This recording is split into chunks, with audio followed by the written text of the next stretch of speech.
In many ways, the greatest argument against Christianity has been the same argument against Christianity for the last 2,000 years, and that is the problem of pain.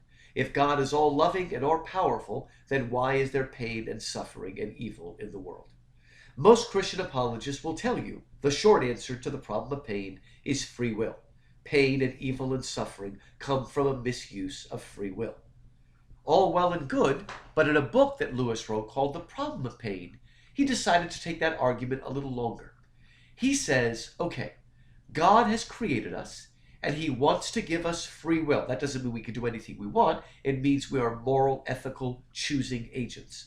But if God wants us to have free will, we can't be flitting around in space. We need a sort of neutral playing field against which to enact our free will. And Lewis says, if we are going to have that playing field, it needs to be a sort of stable playing field. It can't be shifting and changing all the time. In fact, Lewis said, we need something rather like the Earth. The natural world that we have is a playing field against which we can enact our free will, against which we can strive to be the moral, ethical agents that God created us to be. Now, here's the problem. If that nature is going to be a stable playing field, it needs to be stable. It can't change every 5 seconds to accommodate me. If I fall, it can't change and break my fall, or it will no longer be fixed. Well, what about if I could change the playing field to accommodate myself? Well, that would be great, but if I did that, I would be robbing people of their free will. We need a playing field that's stable if we're going to play the game. Now, Lewis says, why doesn't God intervene? If I'm going to fall down, he could change the rocks into pillows. Well, guess what? Sometimes God does that. It's called a miracle.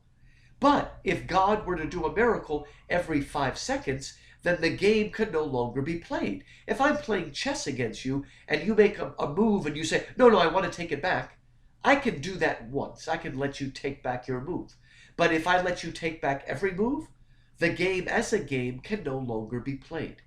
Lewis says this may not be the best of all possible worlds, but it may be the only possible kind of world to allow for the kind of free will experiment that God is involved in. Now, Lewis adds one more thing. A lot of us think that God put us on the earth to have fun. God is not against fun, but God didn't put us here to have fun. God put us here to become more and more like him. God is not... See, we say we want a father in heaven, but we really want a grandfather in heaven that just wants everybody to have a good time. Lewis says that God is a father. He wants us to improve, even if that causes pain and suffering.